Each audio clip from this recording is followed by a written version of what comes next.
রান্নাঘর চ্যানেলে স্বাগতম। এখন শীতের দিন, বাইরে প্রচুর রৌদ্র ওঠে, আর সেই রৌদ্রে আপনারা বিভিন্ন ধরনের পাঁপড় শুকিয়ে নিতে পারেন। আজ আমি আপনাদের জন্য নিয়ে এসেছি সাবুদানার পাঁপড়ের রেসিপি নিয়ে। এই পাঁপড়টা সাধারণত সব জায়গায় দেখা যায় না, তাহলে চলুন দেখে নিই এই পাঁপড়টা বানানোর জন্য আমাদের কি কি উপকরণ লেগেছে। এই পাঁপড়টা বানানোর জন্য আমি প্রথমে এই জায়গায় মেজারমেন্ট কাপে 1 কাপ আমি সাবুদানা নিয়েছি। সেটা 3-4 বার ভালো করে ধুয়ে আধা কাপ জল দিয়ে এই সাবুদানাটা আমি 2 ঘন্টার মতো ভিজিয়ে রেখেছি এইভাবে ঢাকনা দিয়ে। আমার এই সাবুদানাটা দেখুন একদম ভিজে এসেছে, একদম গলে গেছে। তার মানে আমার সাবুদানাটা এখন রেডি। আর এই জায়গায় আমি প্লাস্টিকের কয়েকটা আমি এরকম কিছু কৌটার কিছু মুখটা নিয়েছি। এইভাবে আমি ভালো করে ধুয়ে সূর্যমুখীর যে তেলটা আছে সেটা আমি ভালো করে লাগিয়ে রেখেছি। আর এই জায়গায় আমি নিয়েছি আধা চা চামচ আমি নিয়েছি সন্দক লবণ, আর নিয়েছি আধা চা চামচ গোলমরিচের গুঁড়া। আপনারা যারা একাদশী ব্রত করেন তারা এই সাবুদানার পাঁপড়টি বানিয়ে আপনারা খেতে পারেন। আর এই ধরনের আমি একটি চৌকি নিয়েছি, এটা ভালো করে আমি তেল ব্রাশ করে রেখেছি। এখন আমি আপনাদের এই পাঁপড়টা আমি দেখাবো একটি রাইস কুকারে। আজ আমি এই পাঁপড়টা আপনাদের একটি রাইস কুকারে দেখাবো।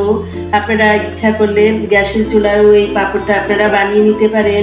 যদি গ্যাসের চুলায় আপনারা বানান তাহলে হাঁড়ি অথবা সসপ্যানের মুখে এই ধরনের ছিদ্রযুক্ত একটি ঢাকনা দিয়ে এভাবে ঢেকে, তার উপরে আর একটা ঢাকনা দিয়ে ঢেকে মাঝারি আছে আপনারা এই পাঁপড়টা করে নিতে পারবেন। আমি আজ আপনাদের রাইস কুকারে এই পাঁপড়টা এখন বানিয়ে দেখাবো। আমি এই পাত্রটার ভিতর এই পরিমাণ একটু জল নিয়েছি। এখন এটার ভিতর আমি এই জলটা এখন বসিয়ে দিলাম।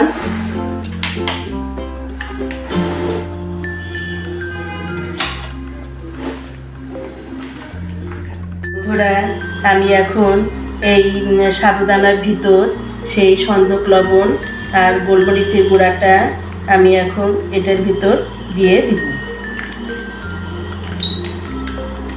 আপনারা সন্দক লবণের পরিবর্তে ইমলি লবণও আপনারা দিয়ে এই পাঁপড়টা বানিয়ে নিতে পারবেন।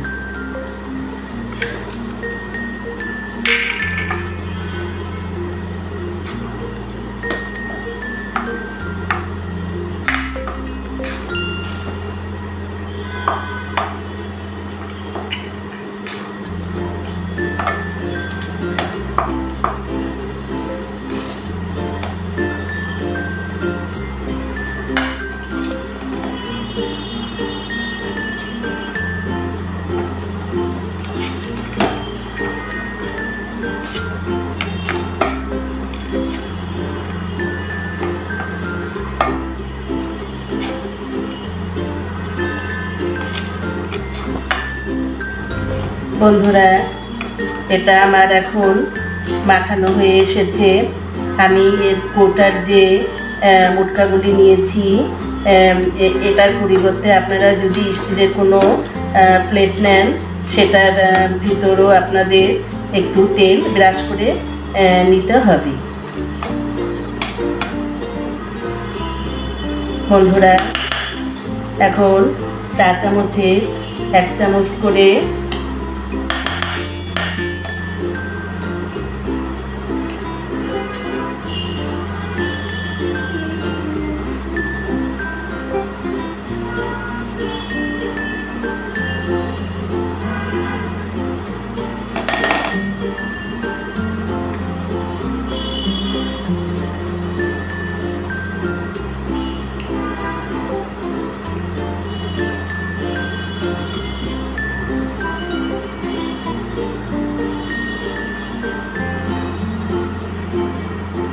যাতে সব দিকে সমান হয় সেভাবে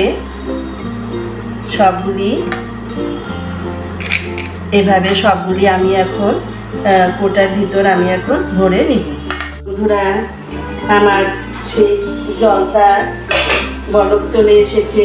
আমি সেই জলের ভিতর এই ধরনের এখন একটি ঢাকনা বসিয়ে আমি এগুলি এখন দিয়ে দিব।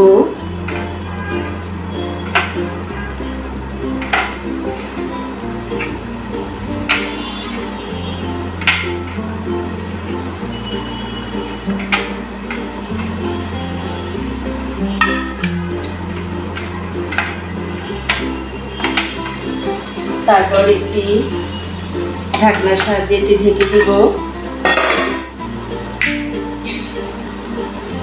এভাবে 1-1.5 মিনিট রেখে 1 থেকে 1.5 মিনিট রেখে আমি এটি এখন নামিয়ে নিব। বন্ধুরা, আমার এই পাঁপড়গুলি হয়ে এসেছে। আমি এখন এটার ভিতর থেকে এখন নামিয়ে নিলাম।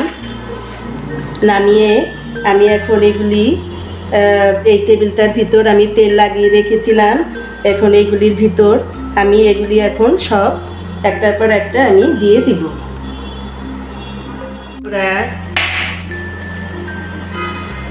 এখন এইগুলি সব আমি এখন এইভাবে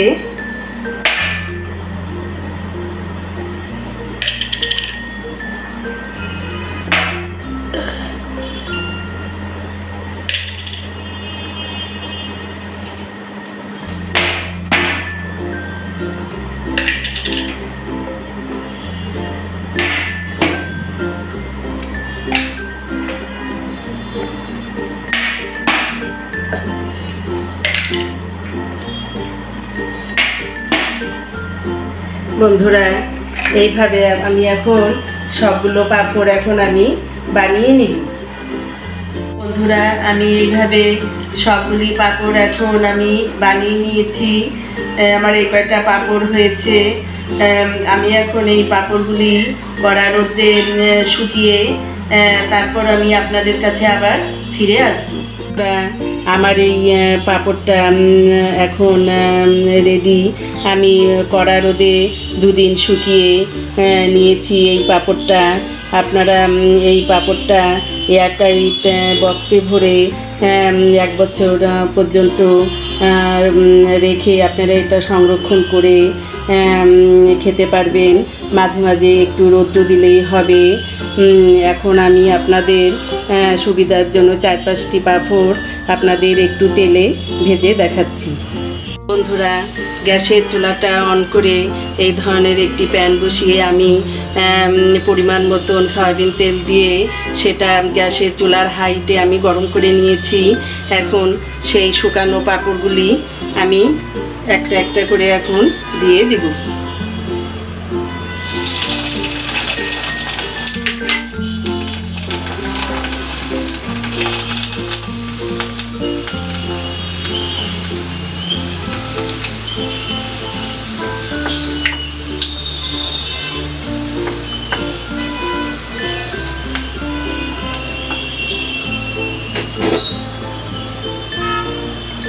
বন্ধুরা, এভাবে আমি এখন সবগুলি পাঁপড় এখন আমি ভেজে নিব। বন্ধুরা, আমার এই সাবুর পাঁপড়টি আমি তেলে ভেজে নিয়েছি।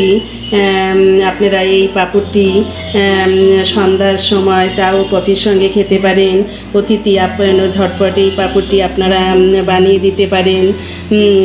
যদি আমার এই রেসিপিটি ভালো লেগে থাকে তাহলে আমার চ্যানেলটি অবশ্যই সাবস্ক্রাইব করবেন এবং সেই সাথে লাইক, কমেন্ট এবং শেয়ার করবেন। আজ এখানেই শেষ। আগামীতে দেখা হবে নতুন কোনো রেসিপির সঙ্গে। ধন্যবাদ।